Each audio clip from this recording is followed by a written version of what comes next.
I'm Mason Mount. You're listening to the London is Blue podcast.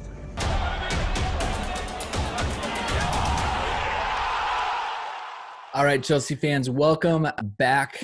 Third episode of the week. If you missed part one, it's all about contract extensions. Part two, it's all about that night in Munich because, again, we don't need an excuse to talk about it. So go check it out. As always, your host, Brandon, joined by Nick and Dan. Super special guest this week.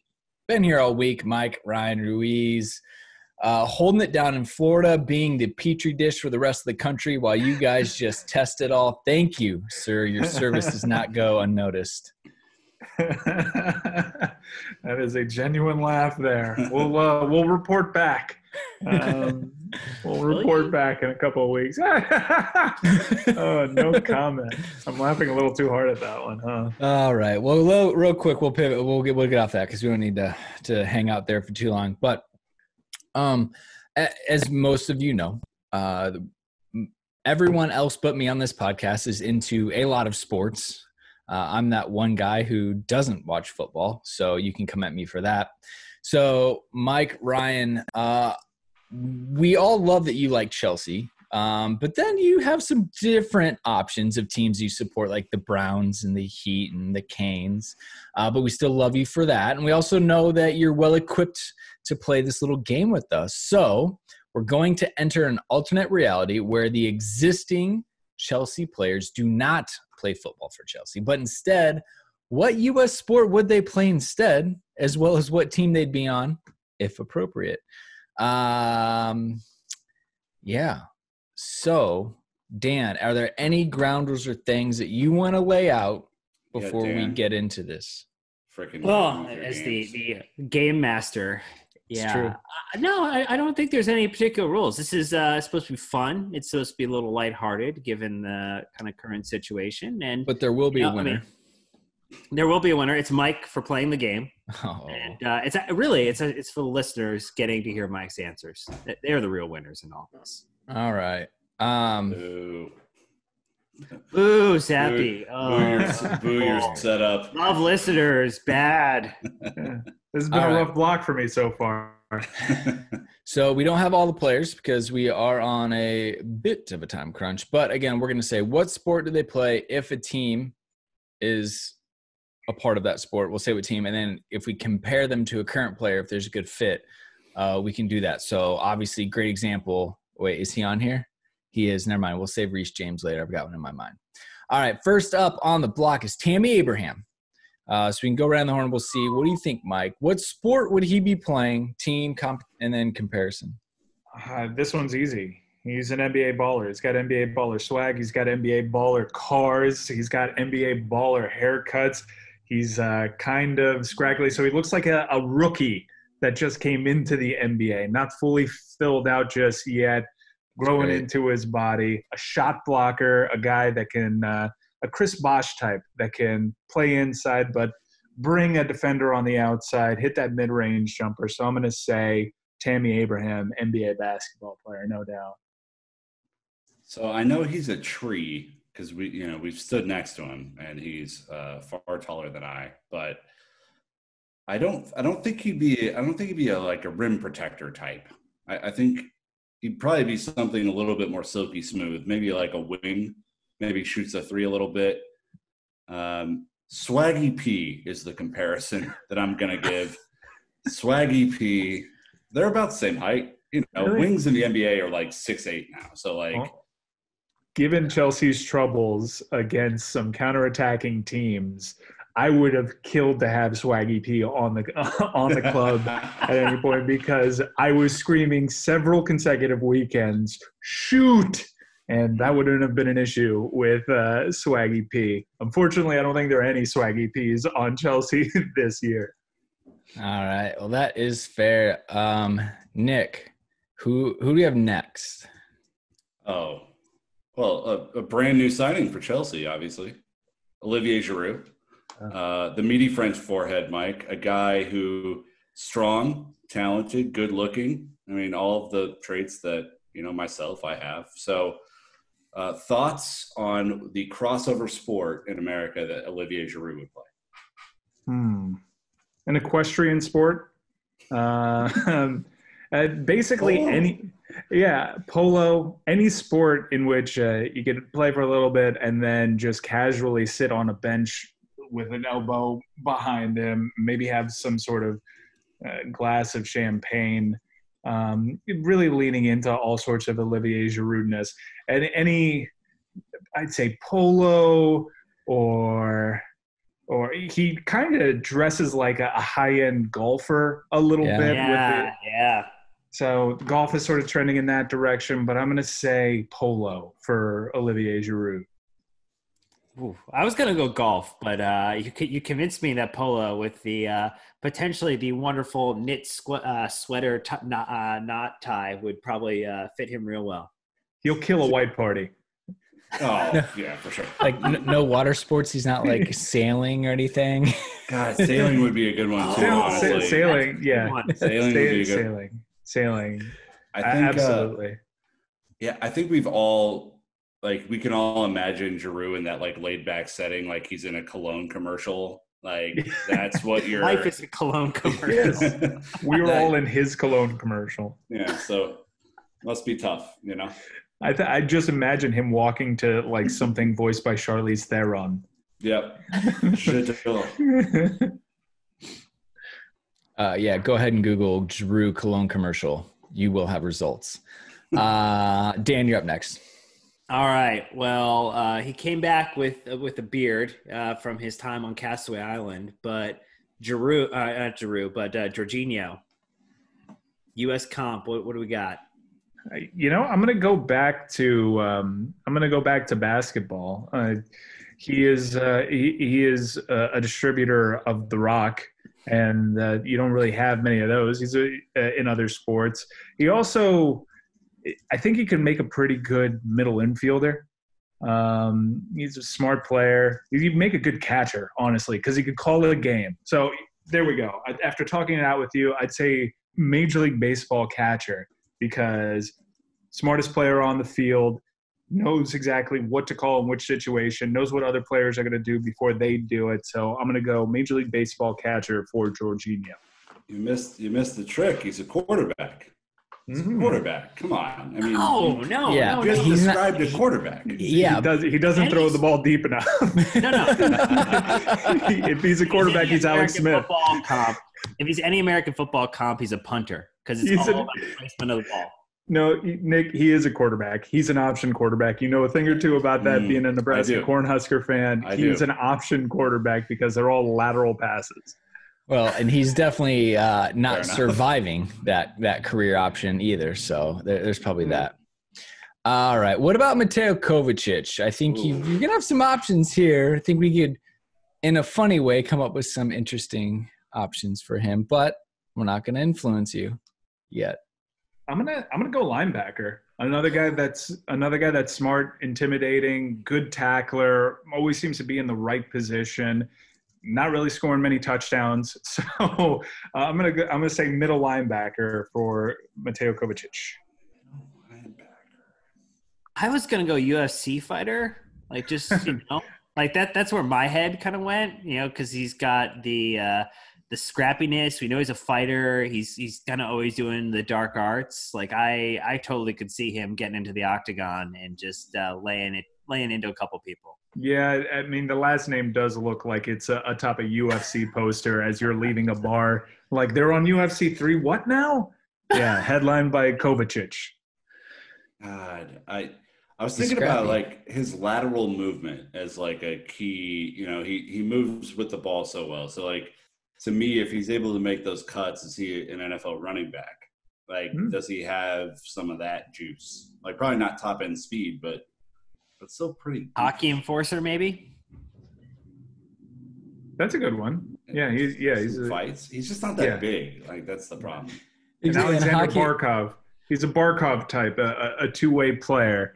Likes to get involved in the offense, but really known for his defense as well. So these are all good ones. I think Mateo Kovačić is one of those guys that's pretty good at everything.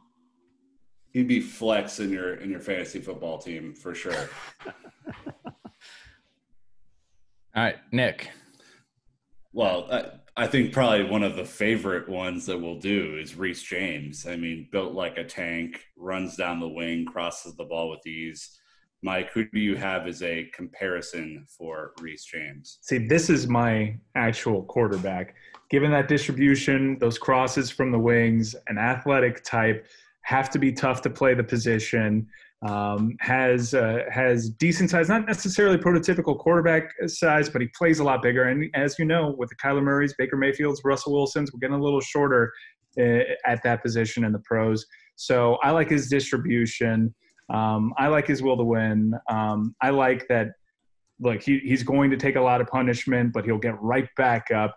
He actually likes to dish it out, too. He plays a lot bigger than he is. This guy's one of my favorite players to watch. But, man, those are world-class crosses. I want to see him stay, hopefully, as a fullback. I know there's talk about moving him through the field. And the last time we saw him, actually, he was playing in a more central position. But the service is exceptional, world-class quarterback for me. You know, with Reece James, I think he would hate having to talk at every huddle. He's a man of few words. In the American League, Major League Baseball, just goes up and does one thing amazingly well, smashes out of the park. Long ball. Yeah. I think competitiveness could be like a Russell Westbrook type point guard. I have him as like you don't want to deal with him defensively. Like, you need an all-world defensive type, but then the ability to go create on the other side is interesting to me. Yeah, he's just not so much like a hissing radiator the way that Westbrook is. He seems pretty calm on the pitch. He's learned to control his emotions a little bit better than old Russell Westbrook. Dan. So another one, I think we already know your answer maybe, but we'll give you an opportunity to refresh on Marcus Alonso we talked about before we started recording.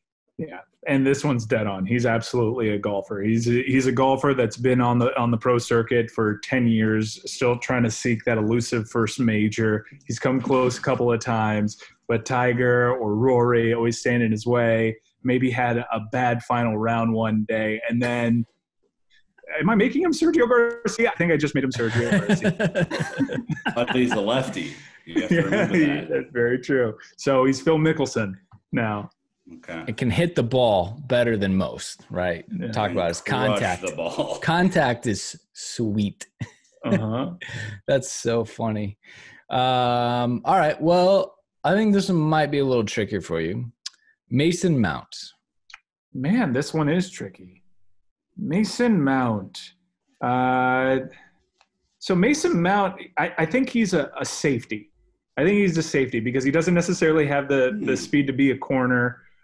Safeties have to be in the right position. And it's a position that's more about effort. That or a really undersized – I think he'd be an incredible rebounder because rebounding is about will. What I admire so much about Mason Mount is he projects speed by not being fast. And it's just because of effort and his constant ability to press. He's a tough one. He's a really tough one. Let me bounce this to you guys because I don't really know what Mason Mount is. And I think that's sort of my experience with Mason Mount watching him play for Chelsea all season. I'm not quite sure who Mason Mount is just yet. Yeah, I mean, because he's not overly tall, which most sports you're like, hey, size is everything. But you've got badminton, you've got go-kart driver, some things I feel like he could really excel at. Yeah. Maybe an extreme sport, because those guys, you don't have to be that big. So maybe he's flying down in the half pipe in the X Games. I think he's probably more of an X Games athlete than your traditional American sports, Nick. That's where I'm at. I'm trying to think about like what offers positional flexibility, right? Because we've seen him play as an 8, we've seen him play as a 10, we've seen him play as a wing. We've seen him drop deeper at times this year. I'm wondering if like he's not this big, but I'm thinking of like an H-back in the NFL, someone who can kind of just be split across the field, or maybe a better comparison would be like a DeAnthony Thomas type where you can play him at receiver, you can play him at running back, just wherever you need to make a play, you send Mason Mount over to that direction. Maybe that's what I'm going to go with. Yeah, that's a good one. It's another baseball one. Like he has to be like some type of like shortstop, just, sits there, quick reaction, is you talk about multifaceted, probably be a good, 300 level hitter kind of career. Leadoff hitter. Yeah. Nothing flashy, but just consistent. Could kind of pinch hit him if necessary. That's fair. He was the guy in the draft in the MLB. I'd be like, oh, he can play 3 different positions. Drafted. Yeah. Wait, are you good? He's Ryan Friel. Friel. Mason Mount is Ryan Friel. One thing that we will never, going back to Reece James, given what we saw during this pandemic and that FIFA display, I think we can all agree, not a professional esports gamer, Reece James. That's not in his future. That did not go well. Andre Gomes just wiped him. All right, Nick, we're down to the final 2 that we've got here. Kurt Happy Zouma, a big lad, probably our biggest, I would say, strongest.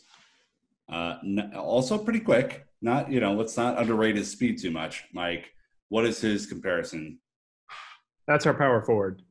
That's, he'll get up there in the air and he'll sky for a rebound. And you don't necessarily want to count on him for goals, or really, you don't really want to see him shoot. But then he'll surprise you with his handling out of nowhere one day when he brings the ball up court. So energy guy off the bench, Kurt Zouma, he's a 4 in the NBA. I mean, that's where I'm at. I would say that's where I like. You see him, especially like his above the rim game. Like he's gonna be that presence. We talked about defending the rim earlier. I mean, he's not gonna want to get involved in the offense. He's gonna be setting screens and just letting people get open. But defensively, that's when he's ready. That's why he is a 4-3 defensive end. I think. I think he would be a tremendous 4-3 defensive end, coming off the edge. Has power, has speed. I'm convinced he would be tremendous in that role. You're outvoted here. It has to be basketball. Has to be basketball. Okay, I'll take him on my team. All right.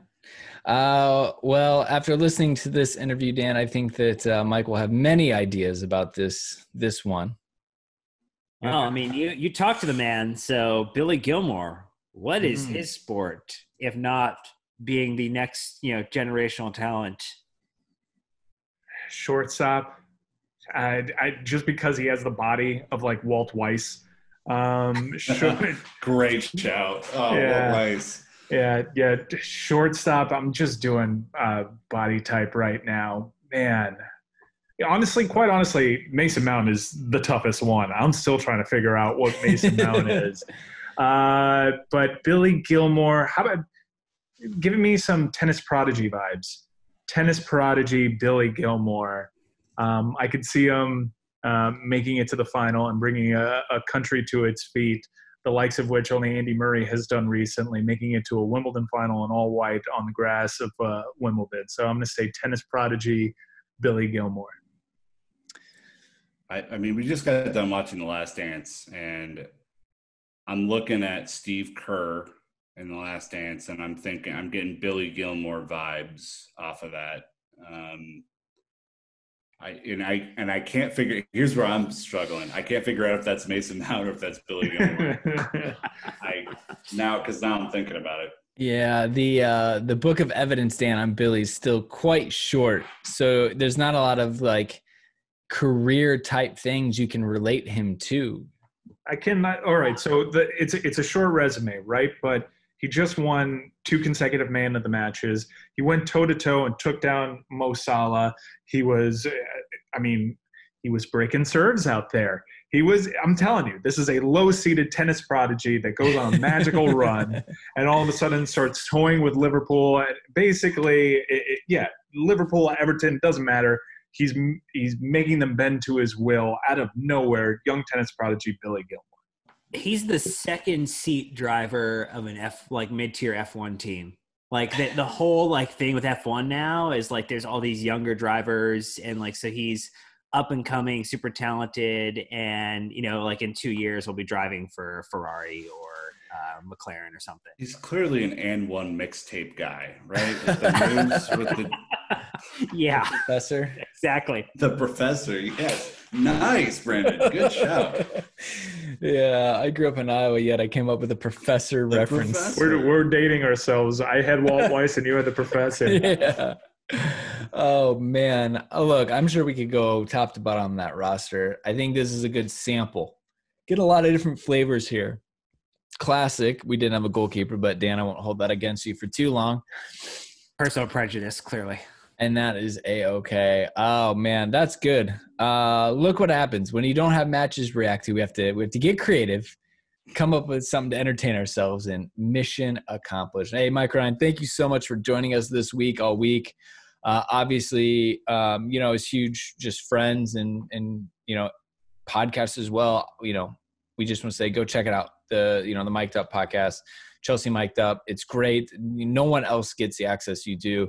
And we say that enviously and happily for you, because honestly, not a lot of clubs are doing what Chelsea's doing. So to just be in this fan community, it's great to have you, kind of leading the way. So well done, sir. Oh, without you guys, there's no Chelsea Mic'd Up. And I go to you guys for the actual breakdowns of the match. I go to me for just like crazy emotion and access that the club has somehow given me. I'm living a dream over here to be able to talk to the players and people that I'm talking to. But this is still, for me, the most informative Chelsea podcast in terms of match breakdown. And you guys always strike the right tone.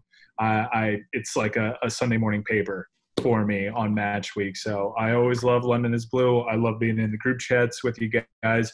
And I remain a fan of the podcast. And I'm glad that my Chelsea podcast can be a part of a larger Chelsea community that you guys have been at the forefront of. Yeah, it's great. Nick, Love Dan, you, brother. you guys are crushing it. Appreciate all the support. Again, listeners, send us your ideas. There are many other players. There are probably things we forgot of. Obviously, Mason is the one messing with us a little bit. But hit us up and let us know. We appreciate all of you for listening out there, and we'll be back with more and more content. And hopefully football returns, but only when it's safe. So until next time, Chelsea fans, you know what to do. Keep the blue flag flying high.